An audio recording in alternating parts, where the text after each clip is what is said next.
Boa noite. Me ouvem Oi, todos? Pedro. Oi, Sofia, tudo bem? Bem-vinda. Tu- Tudo Pessoal, bem? Você me ouve bem? bem sim, tudo certo. Nós estamos com Maravilha. 12 participantes, começando aqui o nosso movimento. Já, como nós temos só o tempo da live do Instagram é bem limitado, fechado em exatamente uma hora, vamos já dar início. Eu quero, como de hábito, saudar, em primeiro lugar, a OAB, na pessoa do doutor Rafael Horn, por essa bela iniciativa de levar conhecimento, mesmo em tempos de pandemia, por meio das lives quase diárias no Instagram, que são iniciativa, na verdade, diretamente do professor Pedro Miranda de Oliveira, das comissões do OABSC, e também saúdo na pessoa do Dr. Douglas Dalmonte, presidente da Comissão de Processo Civil, a possibilidade por realizar essas lives temáticas do processo, com diversos convidados de bastante relevo e renome nacional, como é o caso da Sofia, com quem a gente vai falar hoje sobre o tema da produção antecipada de prova. A Sofia, para quem não conhece, acabou de defender a tese de doutorado dela na UERJ, sob orientação do professor Antônio de Passos Cabral, e a tese foi lançada recentemente, em março desse ano, na sua versão comercial, Participação em Processo Civil. O livro é, de fato, muito bom, eu já vi vários alunos meus presentes aqui, uma satisfação revê-los, infelizmente a vida me fez sair da faculdade em razão de uma mudança de cidade, mas é muito bom tê-los presentes aqui. E já, desde logo, deixo a recomendação para a leitura da tese e um pedido para um autógrafo da Sofia quando tivermos a oportunidade de nos encontrarmos pós-pandemia.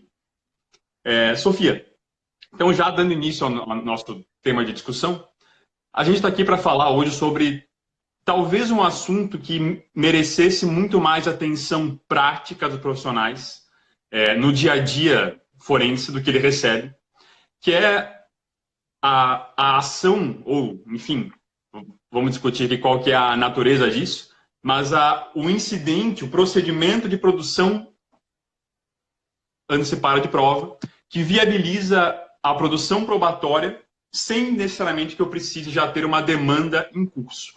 Foi um rito que teve uma grande mudança do velho para o novo código, onde ele tinha uma natureza cautelar anteriormente, que ele agora veio a perder, em especial pelo acréscimo dos incisos 2 e 3 do artigo 381. Então, Sofia, eu já te passo aqui a palavra para que você faça suas apresentações e nos dê uma visão inicial sobre o que é e qual que é a função desse procedimento. Maravilha, Pedro. Eu fico muito feliz de estar aqui nessa noite com vocês. Agradeço ao OAB Santa Catarina pelo convite. Eu fico especialmente honrada porque, como você sabe, enfim, a gente foi contemporâneo. Eu fiz faculdade em Florianópolis, na Universidade Federal de Santa Catarina, e o meu primeiro título, né, a minha primeira inscrição na Ordem dos Advogados foi na OAB Santa Catarina. E tive, inclusive, a oportunidade de desenvolver alguns projetos com o professor Pedro Miranda na OAB, na Comissão de Estudos do CPC, na época ainda que o código estava projetando, né? Era um CPC projetado. E, enfim, os rumos da vida me levaram a voltar para o Rio de Janeiro, mestrado, doutorado, e acabei ficando por aqui e, inclusive, transferindo a minha inscrição na OAB para a OAB Rio. Mas eu guardo com muito carinho esse vínculo que eu tive com a UAB Santa Catarina e com a Universidade Federal de Santa Catarina, e, enfim, com os grandes colegas e professores que eu tive quando, enfim, morava ainda em Floripa. Eu fico, enfim, muito feliz também pelo tema, pela escolha do tema. Eu acho que é de especial relevância, como você bem comentou, é um dos temas que a gente ainda não teve o salto que eu acho que o CPC permite que a gente dê com esse procedimento de produção antecipada de prova, porque ele é realmente muito revolucionário, na minha perspectiva, né? Ele permite uma reconfiguração de muitos institutos do processo, institutos tradicionais de jurisdição, de ação, e isso ainda não está sendo explorado, a meu ver, na medida em que poderia ser explorado. Como você mencionou, realmente o direito à produção da prova é autônomo, então, independentemente da formulação da pretensão ou seja, da causa do pedido relativo a uma lide, enfim, você tem o direito à produção de prova, e aí não há nenhum pronunciamento decisório, não se vincula ao juízo mediante prevenção. A gente vai debater um pouco sobre isso, mas só para dar um panorama geral, o CPC acaba regulamentando e explicitando que essa produção de prova, que já era admitida, como você comentou, no CPC de 73, em caráter cautelar, né, nas hipóteses de urgência, passa a ser mais ampla a possibilidade de manejo dessa medida, o que já era, inclusive, defendido antes do CPC de 73 por algumas notáveis figuras, como o professor Flávio Archo, o professor Daniel Amorim Neves, enfim. E o que o CPC faz no artigo 381 é prever que a produção antecipada de prova ela pode ser realizada sempre que houver urgência, então quando a prova for impossível ou difícil de ser realizada posteriormente, mas também indo além quando a prova puder viabilizar um acordo, né, a solução autocompositiva, enfim, a resolução dessa controvérsia que levaria as partes a litigarem numa demanda principal posteriormente, e que, nas hipóteses em que o resultado da prova possa, inclusive, evitar o ajuizamento de uma ação. Então, se a parte não tem total certeza das circunstâncias que levariam ela a pleitear em juízo, ela não tem certeza de efetivamente como aconteceu, por exemplo, um determinado acidente que geraria uma responsabilidade civil, a parte pode ir a juízo para produzir essa prova autonomamente, antecipadamente, e aí decidir se ela vai ou não ajuizar uma medida que tem outras implicações, né, outros custos e outros efeitos, enfim, do que a produção antecipada de prova. Mas para que a gente possa ter um debate, eu acho que a gente pode, enfim, vou passar a palavra para você e só esse panorama introdutório, e aí a gente conversa sobre as questões mais problemáticas, né? Perfeito. É isso mesmo, eu acho que a gente tem... Me chama a atenção pela simplicidade que esse rito tem na prática, que ele seja de pouca utilização no dia a dia forense. Eu acho que ele é uma daquelas várias novas técnicas do processo civil que o novo código trouxe, de tela da evidência, por exemplo, a estabilização da tela antecipada, que trazem em si uma promessa de efetividade, de eficiência no dia a dia, que acaba não se refletindo no uso profissional. Me chama bastante atenção, em especial, eu acho que essa, quando a gente fala que existe aí uma novidade, é que no código antigo, esse rito vinha disciplinado entre aquelas ações cautelares nominadas que o Buzardi tinha colocado como aquela carta branca, que entrava muita coisa que se discutia se era cautelar ou se não era, se devia estar nos ritos especiais ou não devia, e sempre se destacava a necessidade da urgência, ou seja, se via esse como um rito que tinha como função essencial resguardar a utilidade de um futuro processo, ou então de uma futura prova que seria produzida, e era necessário que a parte demonstrasse urgência. Ou seja, eu só posso utilizar esse procedimento se a prova que eu quero produzir vai se perder caso não seja produzida agora. O exemplo que muito se dava era o caso a pessoa que ia prestar o depoimento estava doente ou ia viajar e era indispensável que ela prestasse agora o depoimento. Então, era necessário requisitar urgência. O Código Novo insere aí no 381 os incisos 2 e 3, que falam de casos que tanto ressaltam a autonomia desse procedimento, porque eles não estão mais vinculados necessariamente a uma ação que vai ser movida no futuro, e também retiram esse requisito da urgência.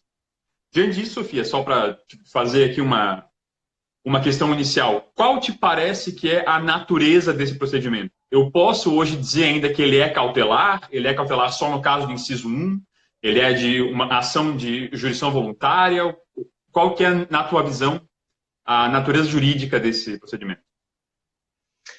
Pedro, eu acho que essa questão é uma questão muito relevante, porque eu acho que ela evidencia a dificuldade que a gente tem, em geral, de compreender jurisdição para além da composição da típica lide, né? Então, a gente pega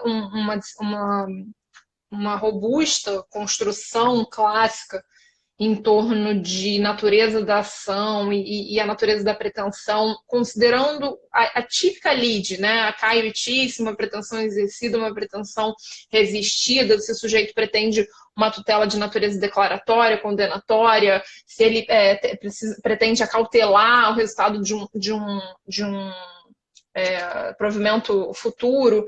E eu acho que a produção antecipada de prova ela não é nada disso. A produção antecipada de prova ela é uma atividade jurisdicional, porque é exercida por órgãos judiciais, enfim, pelo juiz, e há contraditório, e há processo e procedimento, enfim, que na minha visão são inclusive de difícil diferenciação.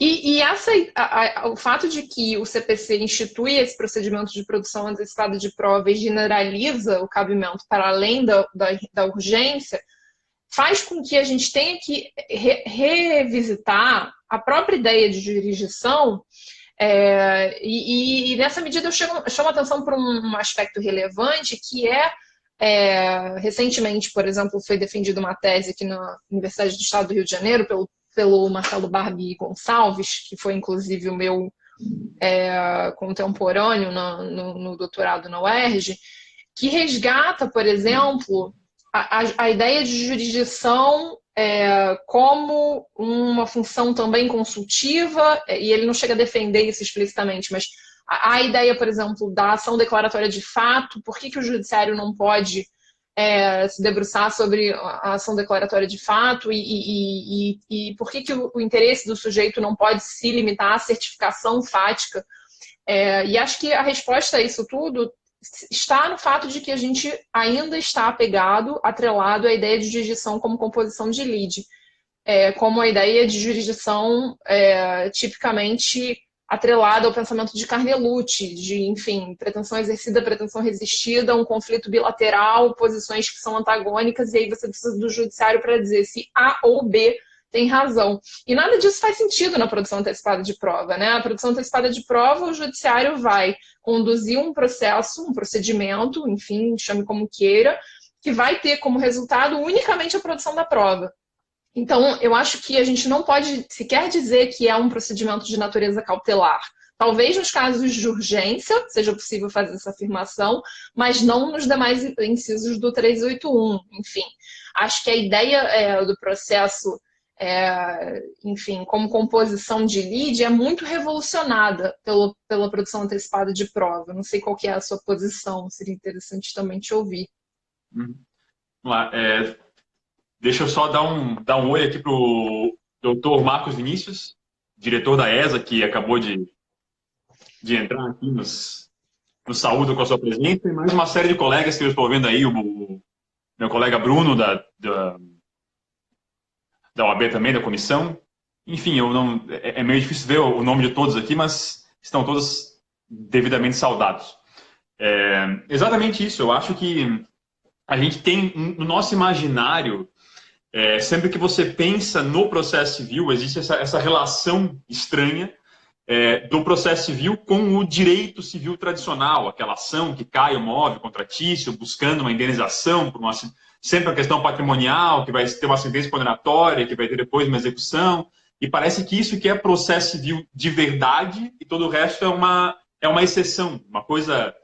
a gente considera esses procedimentos especiais como se eles fossem adaptação, pensa neles no que eles são diferentes do rito comum e não enquanto realmente ritos autônomos que são, que merecem ser objeto de estudo e que podem, inclusive, levar, como a Sofia bem colocou, a gente questionar até o nosso conceito de jurisdição. Tanto é que, assim, o rito aqui da produção antecipada de prova, ele é regulado em 3 dispositivos do Código, o 381, o 382 e o 383. E o 383, embora não tenha um teor muito complexo do ponto de vista processual, procedimentalmente ele soa muito estranho para o operador do direito, porque ele fala que, como acontecia com algumas cautelares antigas, os autos ficam, quando são físicos, né, por isso que hoje ele é pouco relevante, porque em geral é tudo eletrônico, mas quando os autos são físicos, eles ficam no cartório 1 mês, para quem quiser tirar cópia, e fim do prazo eles são entregues para a pessoa que pediu a prova. Então, aquela nossa ideia dos autos que são arquivados e ficam com o poder público nos questiona uma série de coisas, inclusive no aspecto mais breve procedimental, de o que é e para que serve um processo. E, a bem da verdade, eu traço um paralelo. O meu escritório atua muito com direito ambiental, atua só com direito ambiental, e eu traço, então, um paralelo bem claro do que o Ministério Público faz, por exemplo, no inquérito civil. Muitas vezes, antes, o MP, quando vai escolher ajuizar ou não uma CP relacionada a uma certa questão ambiental, ele pode produzir um laudo pericial, em que ele vai verificar se há ou não há elementos para que ele possa entrar com aquela ação. E se esse laudo apontar, por exemplo, que não há dano ambiental, o Ministério Público não vai ajuizar a CP. E, de uma certa forma, esse tipo de ferramenta que sempre assistiu ao Ministério Público, agora o novo código expande também para o particular que quer usar a jurisdição com um fim, não vou dizer consultivo, porque eu não estou entrando para que o juiz diga se eu tenho direito ou não, mas só para que eu produza uma prova para que eu faça um juízo pessoal meu de se vale ou não a pena entrar ou não com alguma certa ação, ou muitas vezes, como na hipótese do parágrafo 5º do artigo 381, simplesmente para que eu faça a prova sobre a existência de algum fato ou relação jurídica, sem que eu necessariamente precise indicar uma ação principal. E agora, então, só para já dar seguimento àqueles tópicos que a gente tinha pensado em debater, pelo nosso limite de tempo aqui, Sofia. Pedro, deixa eu só fazer um comentário, porque eu acho que casa bem com a sua fala, que é que eu acho que, além de a produção antecipada de prova, ela demonstrar que há mais na jurisdição do que a composição de lide, da clássica lide, ela demonstra que, na realidade, o judiciário, o Poder Judiciário é uma sede adequada para resoluções de conflitos da forma que eles se apresentem. Então, eu gosto de pensar na produção antecipada de prova, especialmente nas hipóteses dos incisos 2 e 3, né, de autocomposição e de evitar uma futura ação, como, na realidade, um dos escopos mais claros da jurisdição, que é o de solucionar os conflitos e promover pacificação. Então, se o judiciário pode, através de uma produção antecipada de prova, auxiliar na resolução de conflito, ele está exercendo fielmente o seu papel de pacificação, de solução de controvérsias. Então, mais um motivo que me leva a crer que a produção antecipada de prova ela está perfeitamente inserida numa atividade jurisdicional de um Estado democrático, enfim, que visa resolver seus conflitos com a participação dos cidadãos e permite que os cidadãos se empoderem nesse procedimento para, justamente como você falou, verificar se eles vão efetivamente ajuizar uma ação ou evitar essa ação ou fazer uma composição, evitando, inclusive, o próprio dispêndio de uma atividade jurisdicional posterior, muito mais custosa e enfim, conflituosa, né, como costuma acontecer. Mas, enfim, era só essa observação. Não, é isso mesmo. Eu acho que é um tipo de procedimento que demanda uma visão até um pouco mais arrojada da atuação do advogado, enquanto uma atuação muito mais estratégica, né? Porque o próprio advogado tem muitas vezes ligado a essa concepção de jurisdição o reflexo de a primeira coisa que eu faço é sempre entrar com uma ação, e muitas vezes se eu só fizer a produção da prova, eu resolvo a questão de um modo muito mais barato para o judiciário e mais sério para o meu cliente. O advogado muitas vezes fica com aquela sensação que ele não trabalhou se ele não entrar com uma ação, nem conseguir uma sentença de mérito condenatório. Mas eu acho que o nosso trabalho é muito mais de resolver problema do que entrar com uma ação necessariamente. Se eu consigo resolver de um outro jeito, tanto melhor. Vamos lá, começar a entrar em alguns tópicos de debate, porque já estamos aqui há 20 minutos. Muito boa. Sofia, uma das primeiras coisas que a gente falou aqui é que a produção antecipada da prova ela se desenrola de maneira autônoma da ação principal. E, de fato, quando você analisa a estrutura do código, ele deixa bem claro que essa, ao que tudo indica, foi a intenção do legislador. Porque, embora o juízo que tem competência para produzir a prova seja, via de regra, o juízo do local que a prova deva ser produzida e ela não previna a competência do juízo em que a ação vai ser proposta, ou seja, eu vou produzir a prova perante um juiz que não necessariamente vai ser o mesmo juiz que vai julgar a minha ação principal, eu tenho aqui destacado uma autonomia grande dessa discussão, desse procedimento. E aí eu quero levantar um primeiro tópico. Como é que funciona, nesse contexto, o exercício do contraditório? Aqui eu já linko, na verdade, dois assuntos bem distintos, né? Mas o código fala que o procedimento não admite defesa nem recurso, e, ao mesmo tempo, ele diz que os interessados vão ter que ser citados, notificados, para participar da produção da prova. Então, como uma primeira questão que eu quero que você se manifeste primeiro é o seguinte: como é que funciona isso? Como é que eu vou participar da produção de uma prova sem que o autor me indique qual que é a ação principal que ele vai mover? Não existe aí uma assimetria de informação, no sentido de que o autor pede para certificar um fato, sabendo porque ele vai ser utilizado, e o réu, às vezes, tem que apresentar uma defesa genérica, sem saber qual vai ser a finalidade desse fato que vai ser utilizado? E já nesse gancho, o que afinal, o código quer dizer quando ele fala que não se admite defesa nesse procedimento? Eu acho que essas questões são todas muito relevantes, Pedro, e elas estão muito interligadas, né? Eu acho que não dá para pensar a produção antecipada de prova completamente dissociada de uma situação da vida, uma situação real que seja conflituosa. E aí, isso faz com que, na minha percepção, o requerente, né, o sujeito que vai requerer a produção de prova, e mesmo o sujeito que vem ingressar depois e pede, por exemplo, a produção de uma prova de um fato conexo, enfim, eles tenham que, de alguma forma, fazer referência a um determinado conflito ou, enfim, a uma determinada finalidade para a produção daquela prova, porque isso vai justificar, a meu ver, inclusive, o interesse para fazer esse pedido. Então, o fato de ser um procedimento antecipado, um procedimento autônomo, não faz com que ele seja visto, a meu ver, completamente dissociado de uma situação do mundo real, da vida das pessoas. Então, isso fica claro, a meu ver, no próprio artigo 381, né, quando ele fala o sujeito vai poder fazer a prova quando ele for viabilizar a autocomposição ou solução do conflito, ou evitar o ajuizamento da ação. Então, eu acho que ele vai ter que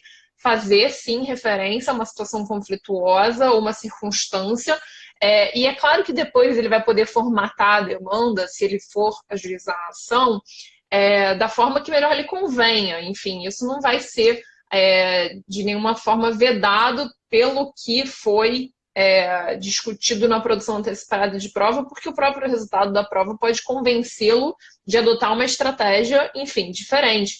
Mas eu acho que isso funciona para os dois lados, né? O resultado da prova ele não é sabido antes da prova ser produzida. Então, é impossível dizer, a meu ver, que determinada pessoa tem uma vantagem, porque o próprio réu, eu não gosto de usar essa palavra na produção antecipada de prova, mas enfim, o próprio sujeito que é chamado para produzir a prova no procedimento judicial, ele pode usar a prova para os fins que ele entenda, enfim, que ele tenha interesse em manejar as medidas que ele quiser manejar. E aí eu acho que isso é reforçado, a exigência de fazer referência a uma situação conflituosa é reforçado porque o artigo 382, ele diz, o requerente, quando ele vai pedir a produção de prova, ele vai ter que apresentar as razões que justificam a necessidade de antecipação da prova. Então, isso, a meu ver, configura a demonstração do seu interesse na produção de prova. E aí, enfim, dando um passo atrás, acho que é importante dizer que eu não acho que seja equiparável também o interesse na produção antecipada de prova com o interesse de agir que a gente está acostumado a ver numa demanda de composição de lide, que você vai demonstrar a partir de uma pretensão exercida, uma pretensão resistida, e aí você vai ao judiciário para forçar, mediante a intervenção de um terceiro, que é o Estado, o retorno a uma situação violada, enfim. Acho que é um pouco diferente, né? Acho que a ideia do interesse aqui é o interesse na certificação fática, é um pouco mais amplo, porque ainda não vai ter sido filtrada a demanda, mas de alguma forma vai haver uma referibilidade a uma situação conflituosa, a meu ver. Do contrário, a gente teria sim uma jurisdição puramente consultiva, né? Estou curiosa em relação a determinada circunstância fática e vou ao judiciário para que o judiciário produza prova sobre essa circunstância. E acho que não é esse o propósito do CPC. E aí essa definição de interessados é um pouco difícil, né? Porque não é possível dizer que os interessados vão ser autor e réu do processo futuro, porque esse processo futuro pode não existir. E seria um exercício até de futurologia, né? Imaginar quem vai ser autor e réu de um processo futuro, especialmente dos polos que eles vão compor, sendo que o próprio resultado da prova é que pode determinar isso, né? Então, a meu ver, a ideia de interessados aqui, ela é um pouco ampla e ela compreende todos os sujeitos que tenham alguma conexão com o fato a ser provado, que estejam se relacionando de alguma forma com o fato a ser provado. Por isso que o CPC, inclusive, admite que o juiz atue de ofício, né? O CPC admite que o juiz cite os interessados. Então, o juiz vai ver, o requerente postulou a produção antecipada de prova e pediu a citação de um determinado sujeito. E o juiz vê, bom, mas esse fato também faz referência a uma outra empresa. E o juiz pode ter essa iniciativa, ao contrário do que se afirma em relação ao processo destinado a resolver lide, né? Então, acho que é mais um elemento que comprova que é um procedimento de fato que não se encaixa nos institutos tradicionais do processo que a gente está acostumados a trabalhar. E eu acho que isso é muito facilitado, Pedro, pelo CPC, porque o CPC reconfigura institutos fundamentais do processo já, né? No artigo 17, quando ele fala de interesse e legitimidade para postular de uma forma ampla e não simplesmente para se defender, para contestar, né? Enfim, que era um termo que era utilizado anteriormente. O próprio artigo 238, quando ele fala que o ato de citação é o ato para integrar a relação processual, então permite essa fluidez na definição de quem são os interessados, sem que se possa afirmar que esse sujeito que é interessado vai ser réu de um processo futuro e, enfim, vai ter algum tipo de desvantagem na produção da prova, porque ele não consegue antecipar qual vai ser a demanda que vai ser ajuizada pelo autor e por aí vai. Em relação à questão da defesa dos recursos, eu também acho que a gente tem que ler com uma certa parcimônia esse artigo do CPC, e ele causa muitos debates, né? A jurisprudência tem avaliado esse artigo em alguns casos, inclusive em casos que a gente atua pelo escritório, a gente já teve esse debate, porque a literalidade do CPC é muito dura, né? Não se admite defesa e nem interposição de recursos. Mas eu penso que, como todo processo judicial que está sujeito, cujo desenvolvimento está sujeito à verificação dos pressupostos processuais, é impossível fugir disso. Então, para citar um exemplo, se o sujeito ajuiza a produção antecipada de prova, sem fazer referência a uma situação conflituosa e sem justificar a necessidade da prova, conforme os incisos 381, a meu ver, pode ficar configurado que ele não tem interesse na produção de prova, que seria uma matéria de defesa a ser arguída pela parte que, enfim, foi incluída no procedimento, e eventual decisão sobre essa questão poderia, inclusive, gerar a interposição de recurso. Eu tive um exemplo no escritório que eu acho que ilustra bem essa circunstância, que era a seguinte: aconteceu um acidente bem complexo, que requeriria uma perícia de engenharia indireta muito custosa, em termos de perito e assistentes técnicos, enfim, há 20 anos. E esse acidente aconteceu há 20 anos, e a parte ajuizou em 2018 um procedimento de produção antecipada de prova, dizendo explicitamente, que ela pretendia produzir a prova para entender a causa do acidente, para ajuizar a ação de responsabilidade civil contra o causador do dano. Automaticamente, essa futura demanda a que ela fez referência, é possível ver que a demanda está prescrita. Assim, sob qualquer circunstância, sob qualquer teoria que se aplique de prescrição, qualquer prazo do Código Civil, qualquer interpretação jurisprudencial, não tem nenhuma discussão, está prescrito. E aí alegamos no escritório, ao autor falta interesse na produção antecipada de prova, porque não há utilidade nessa produção antecipada de prova, dado que esse conflito não vai ser solucionado por autocomposição, porque as partes já tentaram autocomposição, não conseguiram, porque a pretensão está prescrita, ela não vai ser ajuizada, ou se ajuizada vai ter um indeferimento liminar, uma improcedência liminar, desculpa, enfim.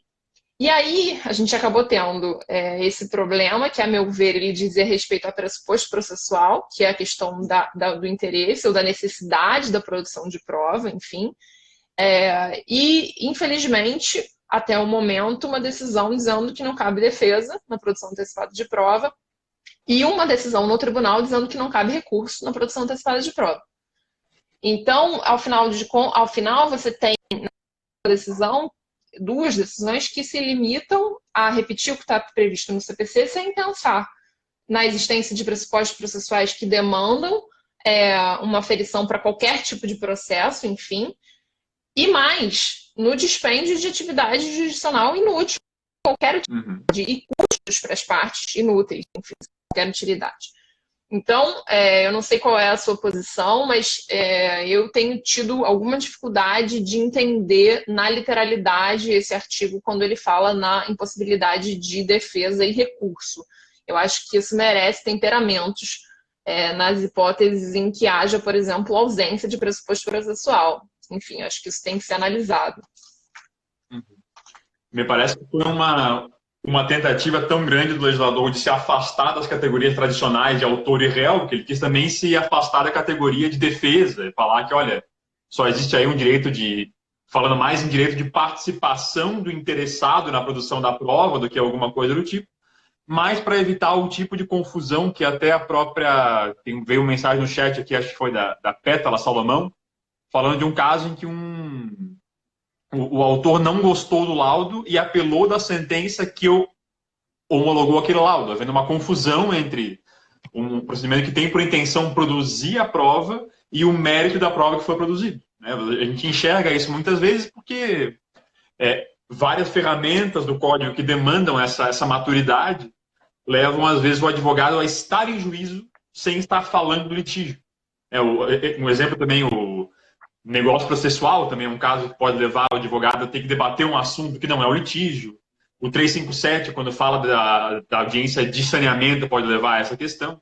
Então, me parece que o Código fez uma tentativa bastante rígida de demonstrar que não existe essa litigiosidade intrínseca no procedimento, mas acabou não sendo feliz, porque eu concordo contigo que também não se pode viabilizar e incentivar que as partes estejam no judiciário para produzir uma prova em que se diz bem claramente que ela se refere a uma ação que a gente sabe que não vai poder ser ajuizada, porque ela está prescrita, como no exemplo, e aí é bem evidente que o que vai acontecer ali vai ser uma perda de tempo, de fato. Então, nesse sentido, eu concordo contigo. Eu acho que a leitura do dispositivo que fala que não pode haver defesa deve ser bem temperada, se não por nenhum outro argumento, embora seja complicado falar sempre um argumento meio porca real aqui, mas deve ser lido até de acordo com a garantia fundamental de ampla defesa, contraditória da Constituição, e uma leitura constitucional ao dispositivo deve levar, quando ele fala que não se admite defesa, deve levar a leitura de que se admite a participação e a averiguação de pressupostos processuais básicos para que não se desperdice o tempo de ninguém nesse incidente. Me parece, eu acho que dentro dessa linha em relação a apresentar defesa na produção antecipada, na minha visão, uma das principais vantagens que esse procedimento traz para quem pode se manifestar aqui dentro é que ele traz um bom argumento para acabar com aquele dogma de que o destinatário da prova é o juiz. E ponto. Embora essa seja uma frase muito comum, muito repetida nos tribunais, talvez não tanto na hipótese do inciso 1, que ainda lembra muito aquela antiga cautelar de produção antecipada, mas com certeza, na questão da prova que é produzida apenas para se averiguar a viabilidade de autocomposição ou para justificar se eu vou ajuizar ou não uma ação, parece que é absolutamente fora de debate que, nesses casos, o interesse na produção da prova ele é da parte. Me mostra que não necessariamente a prova é voltada de maneira única e exclusiva ao convencimento do juiz, e que aquele dogma, eu sempre falo nas minhas aulas de processo civil para os alunos buscarem, entre aspas, no Google, a expressão o juiz é o destinatário da prova, e vão encontrar precedentes a todo sentido, porque é uma coisa quase pacífica nos tribunais, mas que, na minha opinião, a criação desse procedimento mostra muito esse valor estratégico que a prova tem para as partes. Inclusive, quando a gente fala em parte aqui, a gente faz a menção a autor e réu, eu fiz essa menção antes, a gente tem quase esse hábito enraizado de pensar processo autor e réu, mas, de fato, o código fala não em autor nem em réu, porque não é esse o caso, mas em pessoas interessadas na produção da prova. Sofia, aqui eu vou fazer uma remissão até à tua tese. Acho que eu falei até no início aqui, para quem não viu, a Sofia publicou no começo do ano a tese dela pela JustPodium. Embora não seja sobre o tema da live, ela faz uma menção que eu achei bastante interessante, que eu vou usar para fazer o gancho para o nosso próximo assunto, que é a ideia de citação dos interessados. A Sofia fala no trabalho dela que essa lógica de que o juiz deve citar os interessados na produção da prova, ela pode valer não só para a produção antecipada da prova, mas na hora que eu tenho essa autonomia da prova enquanto uma certificação de um fato, e o modo como eu penso em relação a uma demanda que vai ser movida, eu posso, inclusive, notificar interessado na produção de uma prova de um processo que está rolando. Não necessariamente na produção antecipada, mas durante uma fase instrutória, eu tenho, por exemplo, uma audiência que vai verificar a ocorrência de um fato do qual pode um dano ter sido causado a mais pessoas, eu posso ter uma possibilidade de citação de interessados, não para participar daquele processo, mas para participar da produção daquela prova. Porque o código ele não vincula, embora o código não defina interessados, a gente pode ter essa concepção de que os interessados na produção de uma certa prova não são só as pessoas que seriam o autor e réu da demanda indicada na petição inicial, até porque, como a Sofia bem falou, eu não consigo, pelo menos se todos estão de boa fé ali dentro, eu não tenho como produzir uma prova já sabendo qual vai ser o resultado da produção dela, tendo certeza que ela vai dizer A ou vai dizer B. Então, Sofia, eu acho que você está absolutamente habilitada a falar sobre esse tema, que foi o tema da tua tese, relacionando com a questão da participação. O que o código quer dizer quando ele fala nos interessados da produção de prova? Como é que a gente vai descobrir quem são os interessados? São só aqueles que o autor indica na inicial? O juiz pode agir de ofício para intimar interessados? Na tua visão, como é que funciona essa discussão? Maravilha, Pedro. Obrigada. Enfim, obrigada pelas referências à tese. Realmente, na tese, eu busquei rever algumas noções consolidadas sobre participação que me pareciam não fazer sentido em determinados processos e procedimentos, dentre eles a produção antecipada de prova. Então, a própria ideia, de como a gente vem falando, de lead, de autor, de réu e de sucumbência, enfim, tudo isso que a gente está conversando, nada disso faz sentido na produção antecipada de prova, que ainda assim é um procedimento, um processo judicial que exige participação. Eu acho que uma coisa que a gente precisa assentar, uma premissa, é que, havendo processo, há participação, há contraditório, enfim, acho que depois da Constituição de 88 é impossível dizer que há processo sem participação. E isso faz com que a gente tenha que tentar entender a participação na produção antecipada de prova num novo paradigma e não recorrendo aos paradigmas anteriores, inclusive de contraditório como contraposição de teses, enfim, acho que tudo isso já está muito superado, né? E aí eu acho que a ideia de interessados são, a meu ver, todos os sujeitos que tenham relação com o fato a ser provado. Eu acho que é o professor Flávio Yarchel que já dizia uma conexão fática, né? Uma conexão entre os fatos a serem provados. E acho que, como você mencionou, o CPC ele faz essa reconfiguração quando ele não apenas chama os sujeitos como interessados e não como autor e réu, mas quando ele, no artigo da citação, que é o ato de comunicação mais importante do processo, ele deixa de usar a redação do CPC de 73, que dizia a citação vai ser o ato para o sujeito se defender ou contestar. Ou seja, assumindo uma posição passiva de defesa, né? uma posição de pretensão resistida. Eu acho que o CPC reconfigura isso. Ele diz o processo é o ambiente de exercício de participação de contraditório para atingir determinados fins, dentre eles a produção da prova, unicamente, e o sujeito interessado na produção de prova vai ser citado para integrar a relação processual, independentemente de uma posição ativa, passiva, de polos, enfim. E isso faz com que seja mais natural, a meu ver, entender a iniciativa do juiz para fazer essa convocação desses sujeitos, porque quando a gente está tratando de institutos tradicionais do processo e do processo para compor lide, é quase que um crime dizer que o juiz pode interferir na esfera de disponibilidade do autor e aí mandar citar um sujeito que o autor não escolheu, né, contra quem litigar. E tem um artigo muito bom sobre o tema que fala que a gente tem um dogma de que o autor é a prima-dona do processo, né? Ele é quem tudo manda, quem tudo escolhe, quem tudo faz.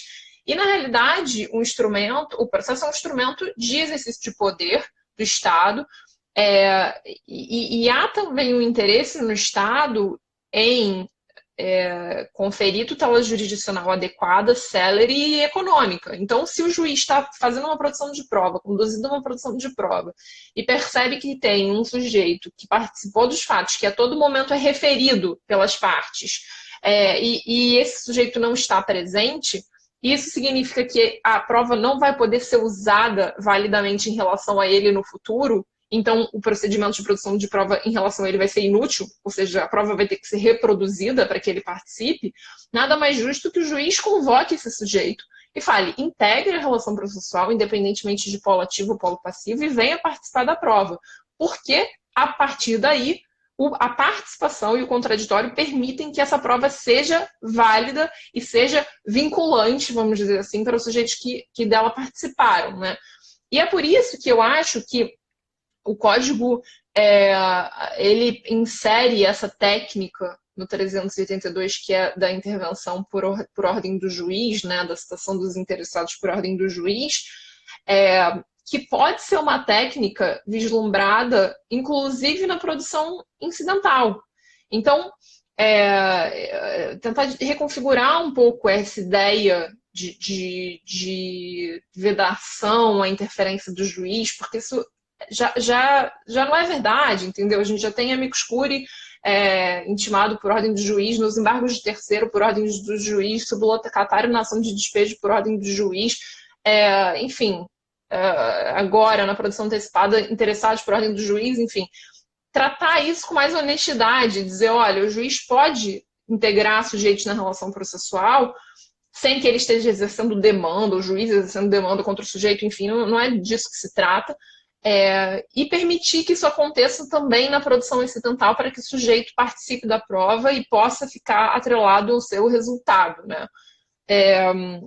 Eu acho que isso é muito facilitado também pela ideia de que há um livre trânsito, né, das técnicas especiais. Há um livrinho publicado pela Juspodium do professor Fred, Leonardo Carneiro da Cunha e professor Antônio do Passo Cabral sobre procedimentos especiais, que é imperdível, todos têm que ler, que diz que a gente tem hoje um procedimento comum que, na realidade, admite uma série de transformações, uma série de inserções de técnicas que permitem modular esse procedimento. Então, eu vislumbro o artigo 382, parágrafo 1º, como uma técnica que está fundada também em economia processual. Então, não há motivo para vedar, na minha percepção, que haja essa intervenção ordenada, né? O próprio Fred Didier menciona, por exemplo, que ele vê a própria produção antecipada de prova como uma técnica especial. Então, como assim a como uma técnica especial. Mesmo no procedimento comum, já ajuizado para resolver uma lide, vamos dizer assim, o sujeito pode demonstrar que ele precisa antecipar a fase instrutória. Então, ainda está em fase de contestação, mas vai ter um problema urgente para ser resolvido, ou, enfim, uma circunstância que precisa ser apurada que vai permitir a resolução de um conflito, ele pode, no próprio procedimento comum, antecipar, usar a produção antecipada de prova como uma técnica especial incidental e fazer isso funcionar. Então, enfim, a minha ideia sobre interessados e sobre a própria configuração da relação processual e da atividade da jurisdição nesse caso é bem, enfim, amplo, assim. Acho que muita coisa dá para se reconfigurar nesse procedimento. Uhum. De fato, esse livrinho, ele é pequeno, mas é muito poderoso, esse livro do Fred Didier. Eu, quando lecionei redes especiais no CESUS, que mandava meus alunos fecharem essa obra, imagino que a Luísa Rodrigues, que está aqui no chat, que assumiu essa disciplina no CESUS, que logo depois de mim deve fazer algo semelhante, porque o Fred ajuda a compreender que quando eu preciso fazer uma análise do processo civil e do procedimento, menos pelo nome que eu dou para ele, mais por aquilo que realmente acontece, né? Porque, afinal, a ação de depósito foi extinta, mas a única coisa que ela tinha de diferente era uma liminar específica, que hoje está ali como uma hipótese específica de tela da evidência. A ação é exatamente igual, o mesmo procedimento. Antes eu chamava de rito especial, agora eu chamo de rito comum com tutela da evidência, mas é basicamente a mesma coisa. E eu acho que a gente pensar essas técnicas como técnicas que não precisam estar vinculadas a um rito que vai ter o nome em iuris, né, produção antecipada de prova, como o único jeito para eu utilizar essas técnicas, é muito interessante para permitir uma maior eficiência no processo civil, viabilizando que eu use aquela técnica que o caso concreto indica que vai ser a mais concreta, e não aquela que tem o nome em iuris correto. Inclusive, por isso que eu tenho bastante aversão a essa ideia de que o aluno que na OAB erra o nome da ação zera a peça, porque é evidente que o que interessa é que ele saiba fazer a tutela adequada daquele direito material que ele está buscando. Sofia, a gente tem mais 15 minutos de live, então eu já vou nos encaminhar para o nosso último ponto de debate, que eu acho que é bastante interessante também, que diz respeito ao interesse de agir na produção dessa prova. O código, em geral, quando ele fala sobre os casos em que o juiz pode deferir ou não prova, ele costuma fazer menção à relevância daquela prova no contexto de um processo. Por exemplo, no artigo 461, se eu não estou enganado, quando ele vai falar da prova pericial, ele fala que o juiz não vai deferir a prova pericial se ela não for necessária pelo contexto dos autos. E, evidentemente, quando eu falo de uma ação autônoma de produção de prova, a necessidade de uma prova e como é que ela se relaciona com as demais provas fica uma análise prejudicada, justamente porque eu não tenho mais esse contexto. Eu não sei para que essa prova vai ser utilizada e eu não tenho como contextualizá-la com as demais provas que vão ser usadas nesse processo. Então, me parece que eu tenho aqui o meu conceito de interesse de agir para pedir essa prova, ele é mais amplo até do que o interesse de agir da produção de uma prova durante a fase instrutória de um processo em que a prova, embora tenha uma autonomia, me parece que ela resguarda ainda um certo caráter de instrumentalidade maior em relação àquele processo no qual ela foi produzida. Então, gostaria de falar que você falasse um pouco sobre isso, e também que já relacionasse com outro ponto que a gente tinha feito uma discussão prévia, que é a seguinte: dentro dessa ideia de eficiência e economia, compõe o interesse de agir da produção antecipada eu demonstrar que eu não posso produzir essa prova extrajudicialmente? Pedro, eu acho que essa segunda pergunta, ela é extremamente relevante e volta ao debate que a gente estava tendo há pouco, da demonstração necessária de uma utilidade na produção da prova, né? Enfim, se você vai recorrer ao judiciário, você tem que ter interesse para postular o que é exigido genericamente pelo artigo 17, né, que se aplica a todos os processos, toda vez que haja atividade jurisdicional, você precisa demonstrar seu interesse. Esse interesse, ele compõe, está contido no interesse a demonstração da utilidade da produção da prova em juízo. Porque senão a gente volta ao problema que a gente havia já, enfim, cogitado, que era, então a gente vai ter o judiciário como um balcão de consulta, que o sujeito pode bater lá e falar, olha, eu queria saber como que aconteceu determinado fato, enfim, sem nenhuma referência a uma situação conflituosa, uma utilidade dessa produção. E acho que isso tudo se refere, ou isso tudo remete à sua pergunta, que é, se o sujeito pode produzir a prova extrajudicialmente, ele pode ir ao judiciário mesmo assim? Eu acho que a resposta para essa pergunta está na exigência de demonstração por parte do sujeito de que ele vai ter algum tipo de utilidade adicional na produção dessa prova em juízo. E eu acho que isso é fácil de demonstrar, no mais das vezes, uma vez que ele consegue, via de regra, demonstrar que, havendo a produção da prova judicial com a participação dos sujeitos interessados, não há necessidade de uma reprodução de prova no âmbito judicial. Então, essa prova, ela fica, de alguma medida, protegida em relação à impugnação de ausência de contraditório, ou de participação, ou de que é uma prova unilateral, ou um documento, enfim.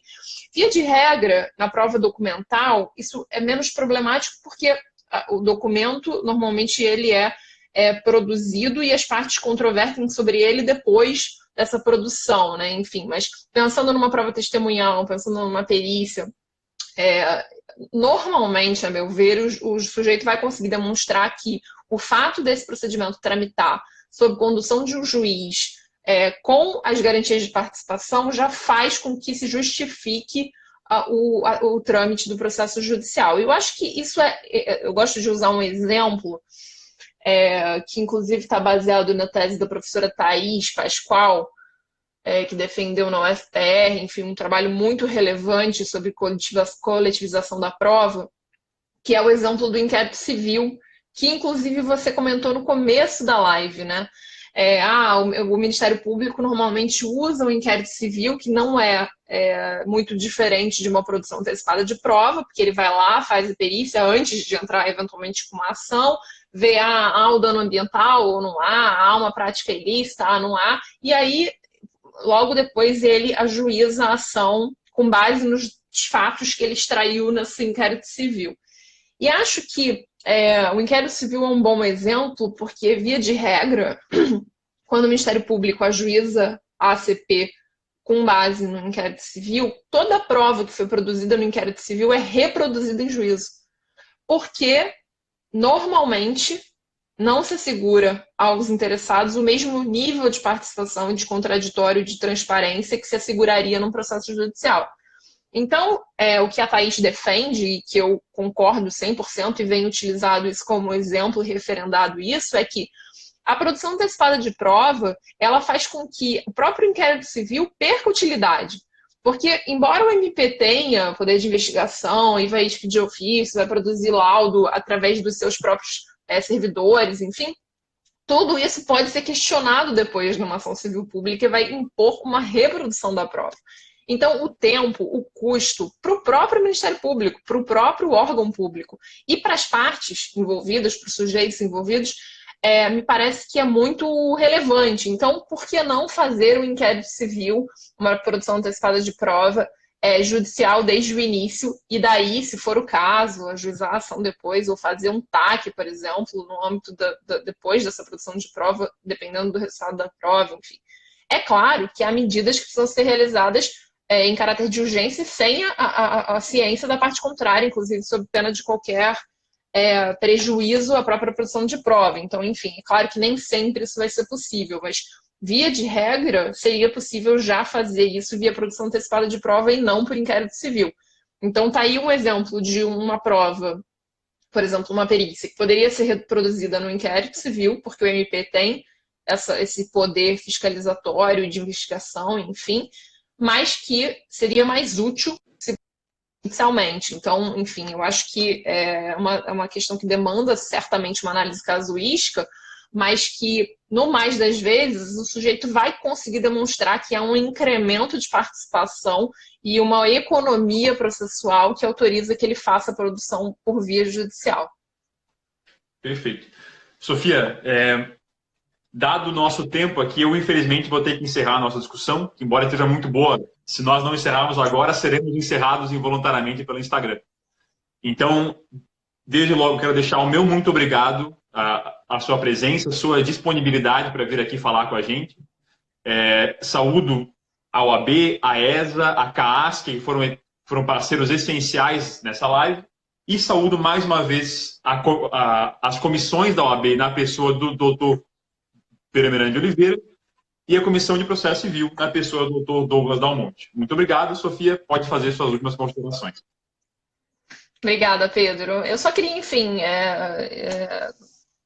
novamente reforçar a minha satisfação de estar com você aqui, especialmente por ser OAB de Santa Catarina. Eu vi aqui que tem vários colegas da época da UFSC que entraram e comentaram, enfim, mesmo à distância e mesmo no meio de uma pandemia, a gente consegue ver os amigos e ver as pessoas com quem a gente criou laços, então isso para mim é muito valioso. Eu que agradeço e fico muito feliz pelo convite, acho que essa interação é muito positiva, enfim, foi um grande prazer.